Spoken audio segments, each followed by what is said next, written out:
that's untrue. If ace-10 suited's in his range, then ace-9 off is still a call. I mean, unless ace-10 suited's like the worst hand he would shove on 6 big blinds or whatever, but it probably isn't. He'd probably shove any ace suited, at least all the way down to ace-deuce suited. I'm quite certain.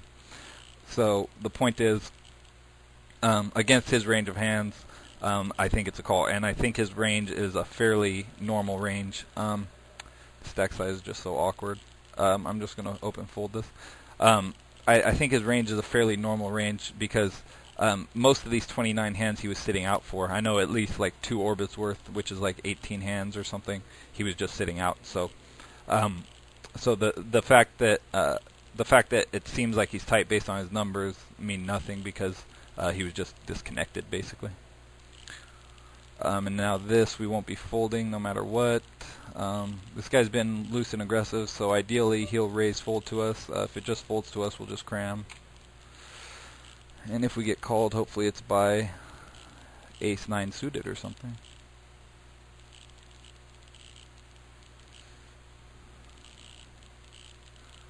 Ace-jack or ace-10. I hope that's what you're thinking about, buddy.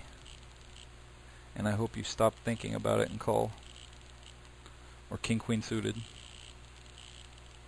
Come on, one time. I know you've got the ace-9 just like I had the ace-9. Now stick it in. Gosh damn you. Alright. This will be folding.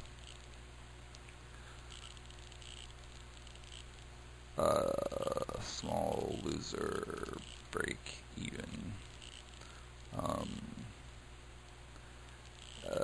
Huge sample.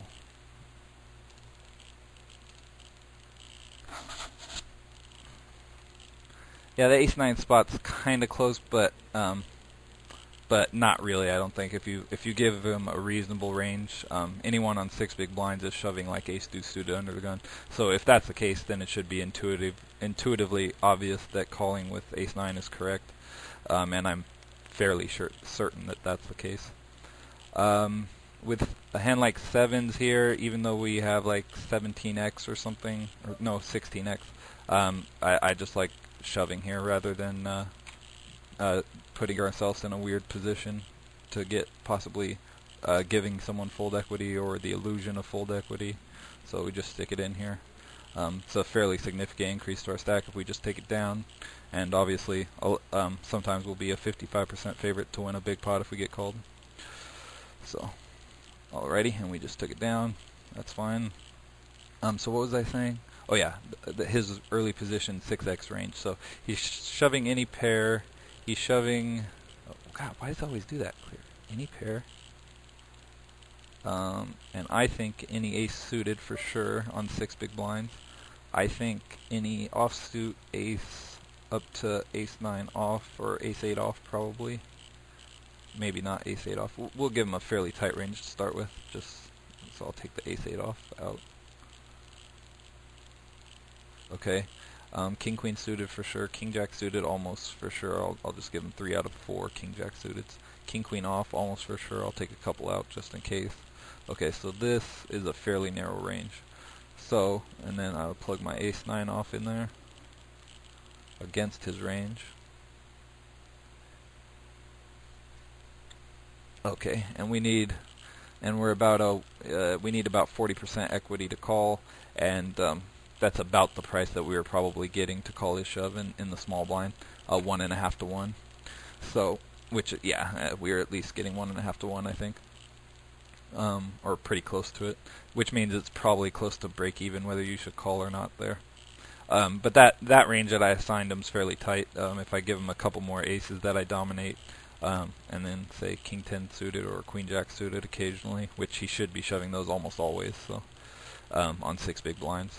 But if we give him those hands, which is probably more realistic, then we're up to more like 44%. We're still behind his range if he's shoving a fairly tight range.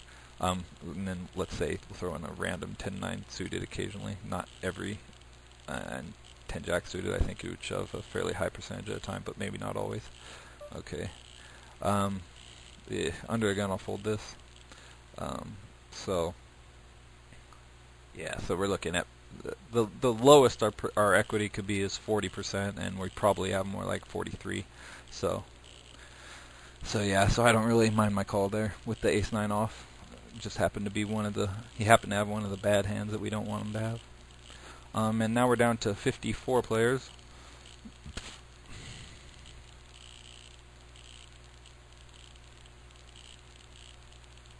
And we have 18 BBs. Excuse me. This guy min-raised a 10x stack? Okay, this guy's an idiot. Min-raised 10x stack in middle position, tanked facing reshove, called min-raise in middle position with jacks. That's obviously a snap call, guys. Nothing to tank about there. But really, it's obviously just an open shove. It wouldn't have made a difference. He still was getting called, but if it folds to Assassinator and he crams, we'll be snippety snap calling. If Colorado opens, we've seen him raise fold from late position before. Yeah, at this point, I think we're just going to raise reshove on anyone. Yeah, and I expect him to cram extremely wide here, and I expect us to call and be ahead almost always, and we're slightly ahead anyways. Let's see if we can hold one time. Sigh. So sick. Oh, Lord. Alright, so we're crippled. Lost a huge, basically a flip for most of the chips.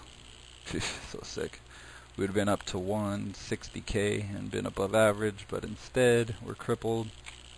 And obviously we'll be getting this in, no matter what, on our little tiny stack.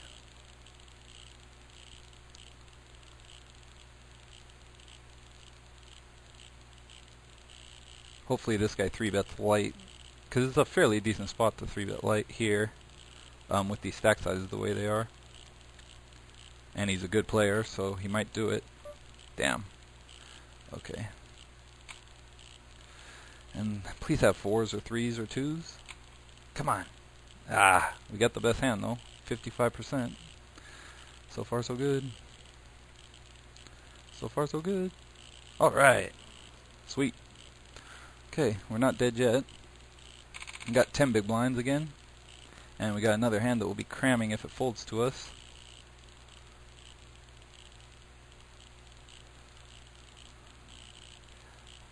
Like I said, Assassinator is a good player, so on his big stack I'll expect him to open the cutoff extremely wide. So I'd be pretty tempted to shove even my measly ace-4 suited here, even without much fold equity. Yeah, I was going to say hopefully we won't have to, but I'm going to. I think ace-4 suited is just the best hand a pretty good percentage of the time. I think he'll sometimes fold, and I think sometimes he'll call and we'll be ahead. So, yeah. Yep, I was fairly certain that he was going to open his first cutoff and do so pretty wide. We probably look like tilty or maniacal right now. Although we've had ace-9, ace-9, ace-10, 5s, and ace-4 suited. Which, I mean, not big hands by any stretch of the imagination. Now, ideally, this time, considering, yeah, this guy's been very tight. I've just been reshoving and shoving maniacally. I'm just going to fold 4s to his fairly early position open. If it had folded to us there, though, I would just open cram. We're down to 45 players. Yep.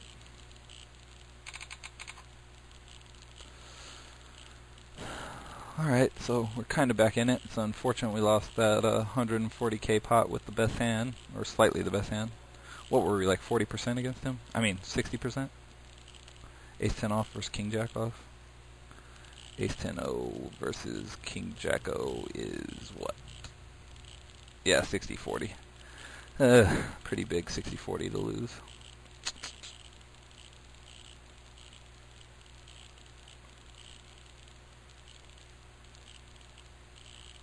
Pretty big 60-40 to lose.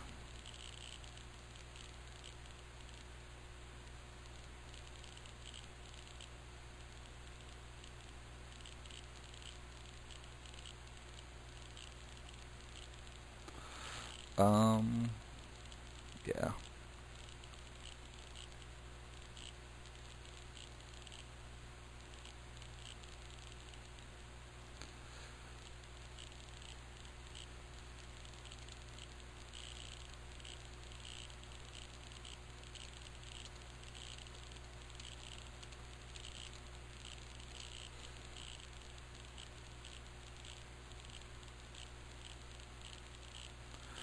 Yeah, the queen and the 7 and the offsuiteth will be foldingeth.